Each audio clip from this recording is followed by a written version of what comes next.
Thank you, Madam Toastmaster, and Toastmasters as well, and guests.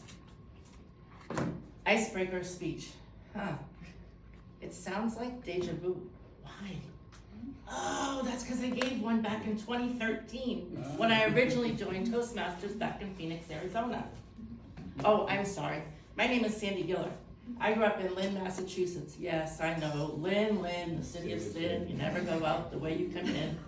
People even recited that to me when we lived in Arizona. Oh, wow. So it travels very well. There is a whole poem that goes to that, but for some reason, people don't know the rest of the poem. Anyway, how did I get here? My husband and I we both grew up in Massachusetts.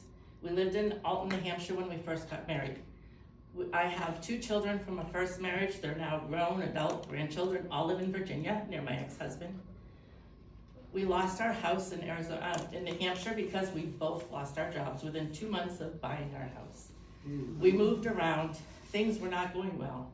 And like every sophisticated couple, we threw a dart at the map. And that's how we ended up in Arizona. So we took about 8 months. We sold everything we owned. We had no money, no credit, and we decided, let's go. My husband had a van, I had a brand new Honda, and we decided to hit the road. And we got the smallest U-Haul trailer so that my husband could bring his motorcycle. We had a bed and our dishes and photos, and that's it. Drove across country. I'm a coffee drinker. You'll always see me with a Dunks, and my husband is not, although he is now. We've been together 35 years, so I kind of rubbed off on him.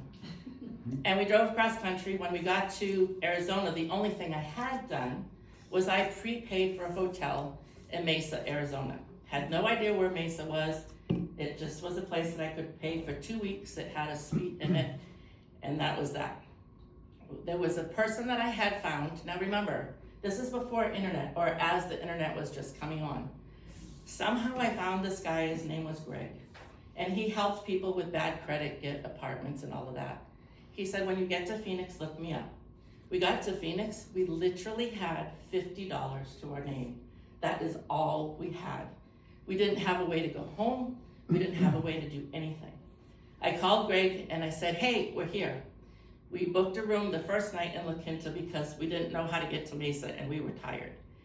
We stayed at the La Quinta and there was a Denny's in the parking lot. Greg said, let's meet for Denny's. I said, we don't have enough money to buy breakfast.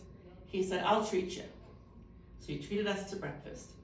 As we were coming out of the hotel, I looked over and there were 2 cars from Massachusetts. I got all excited. I'm like, babe, look, there's 2 cars from Massachusetts here. He shoved his head, rolled his eyes. Babe, those are our 2 cars. Not the most observant person in the world, but he's gotten used to that after 35 years. We met with Greg. He said, look, my mom has a townhouse. It's not in a great part of town, but we're in the middle of remodeling it. We need 2 weeks to finish it up. What did I say? I had prepaid 2 weeks for a hotel. And I looked at him and I said, we don't have the money to put down to start our electric bill. We don't have anything. He says, don't worry, let's just go look at it. And I said, but again, we don't have money. Scott kicks me under the table and says, shut up. And so we went and looked at it. At that point, I could have cared what it looked like as long as it meant a place to live. He was right. It was in, as my son referred to it, the ghetto. But they had completely revived the whole side of the condo. We moved in 2 weeks later. By then, both Scott and I had gotten jobs. And we lived there, moved in November. In December, my husband was a courier back then. A box truck backed into the front of his van. And my husband went to school for auto body. He was able to fix the van.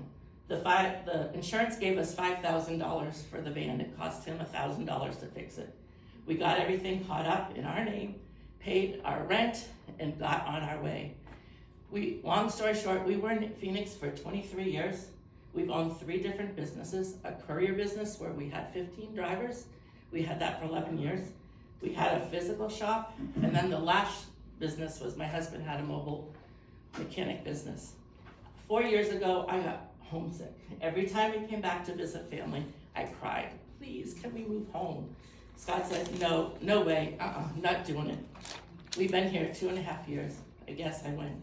Now, as Paul Harvey would say, that's the rest of the story. And this is the beginning of a new story that you get to hear. Thank you.